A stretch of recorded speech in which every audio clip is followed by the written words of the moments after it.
बलिया से इस वक्त की बड़ी खबर हम आपको बता रहे हैं कि बलिया जनपद के रसना विधानसभा के अंतर्गत अमहर उत्तर पट्टी के अजरा गांव में बौद्ध सम्मेलन में पहुंचे सपा के राष्ट्रीय महासचिव स्वामी प्रसाद मौर्य ने मंच से कहा कि कुछ लोग कहते हैं कि मोदी जी जीत रहे हैं। मैं कहता हूं कि मोदी नहीं जीत रहे हैं, ये ईवीएम की तिगड़म से जीत रहे हैं, क्योंकि 2022 उत्तर प्रदेश का चुनाव 403 विधानसभा में 309 सीटों पर बैलेट पेपर के वोटिंग में समाजवादी पार्टी आगे थी। बैलेट पेपर वोटिंग में भाजपा मात्र 94 सीटों पर आगे थी। ईवीएम मशीन में कहीं न कहीं कोई खेल है।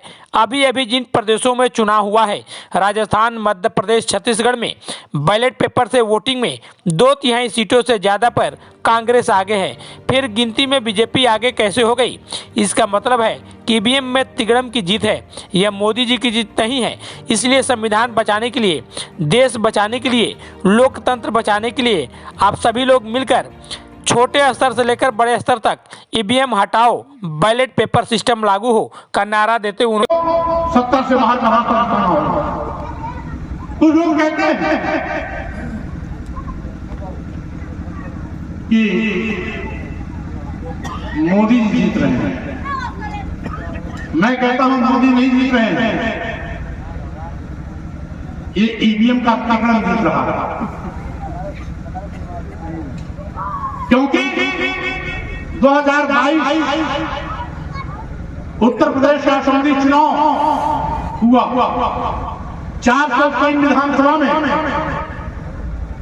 309 सीटों पर बैलेट पेपर वोटिंग में समाजवादी पार्टी आगे थी।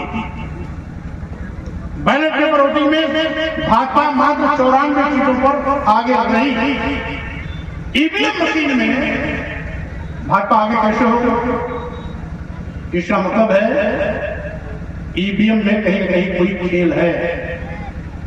अभी जिन प्रदेशों में चुनाव हुआ, राजस्थान, मध्य प्रदेश, छत्तीसगढ़ में बैलेट पेपर वोटिंग में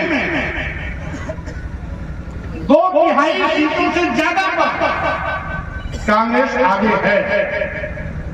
तो ईवीएम की गिनती में भाजपा आगे कैसे हो गई? इसका मतलब है कि ईवीएम का तिगड़म की जीत है। ये मोदी जी करिश्मा का जीत नहीं, बल्कि ईवीएम के खेल की जीत है।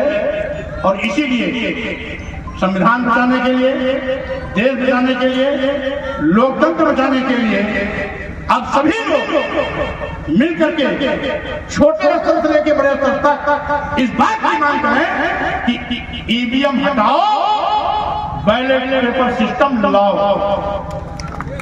ईवीएम हटाओ, बैलेट पेपर वोटिंग सिस्टम लाओ।